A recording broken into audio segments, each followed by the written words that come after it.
This is a tutorial for registering for the San Joaquin Valley Air District's eTRIP rule, Rule 9410, Employer-Based Trip Reduction.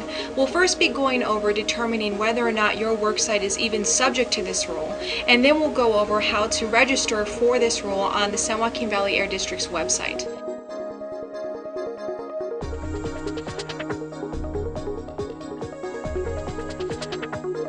First, how do you figure out whether or not your worksite is even subject to the eTRIP rule?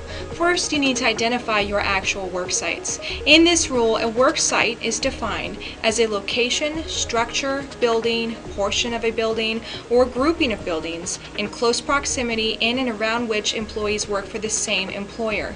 Here, when we say close proximity, we mean that the individual buildings making up the group are no more than 1 mile from a central work location with the largest number of employees reporting and are served by a common circulation or access system. So what we mean by this is you might have a worksite that turns out to be more than one building. If those buildings are less than a mile apart and served by a common circulation system, such as a common driveway or parking lot, then those two buildings actually constitute one worksite.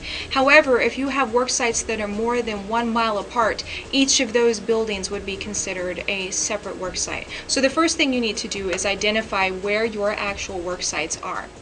After that, you need to take a close look at what type of worksite this is. There is an exemption in the rule for certain types of worksites depending on the population where they're located and how much those employees work. Is your worksite in an incorporated city with at least 10,000 people? If so, your worksite could be subject to the eTRIP rule, and you can go on to the eligible employee count, which we'll do in a moment. If no, then the next question you need to ask is, do at least 50% of your employees work at least 2,040 hours per year, basically full-time all year round? If you answer yes to that, then your worksite could be subject to the eTRIP rule, and you'll go to the next step, which is the eligible employee count. If you answer no, you cannot say that at least 50% of your employees work at least 2,040 hours per year, then your worksite is not subject to the eTRIP rule at all, and you don't need to worry about registration. How do you determine whether or not there's at least 10,000 people in your city? You can go to the Department of Finance webpage to find city and county population data. So next, once you identify your worksites and you know that your worksite could be subject to the eTRIP rule, you need to make an eligible employee count. The eTRIP rule applies to employers at those worksites that have at least 100 eligible employees. We've created an eligible employee worksheet to make it very easy for you to tabulate this, and that's available on the district's website. You start out by counting up what your total number of employees is, and then you go line by line to look at all the different types of employees who are excluded from this rule altogether, such as part-time employees who work less than 32 hours per week, or seasonal employees who work 16 weeks or less per year. All this information is on that worksheet. Be careful not to double count your employees. Each employee only gets counted once on all the different types of excluded employees. But if at the end of that worksheet you have at least 100 eligible employees, then that worksheet is subject to the eTRIP rule.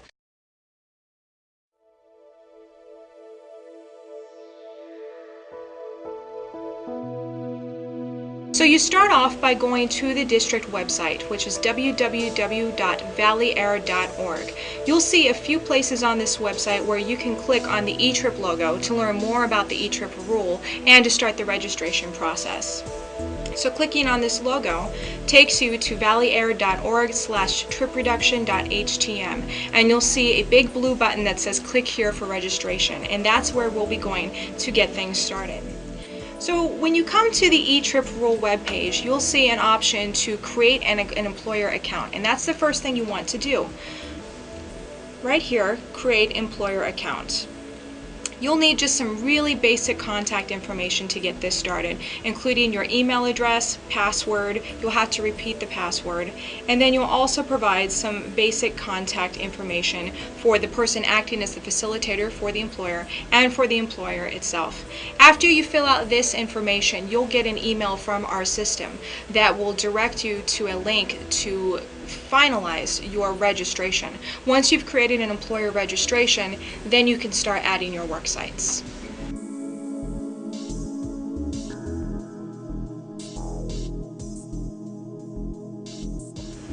Once you create your employer account, the next time you come to the employer-based trip reduction registration page, you'll use the email address you just provided and the password you just provided to log in.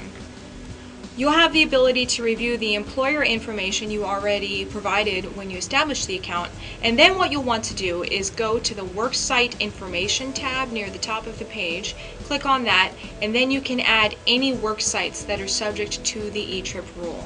Click on Add a Worksite.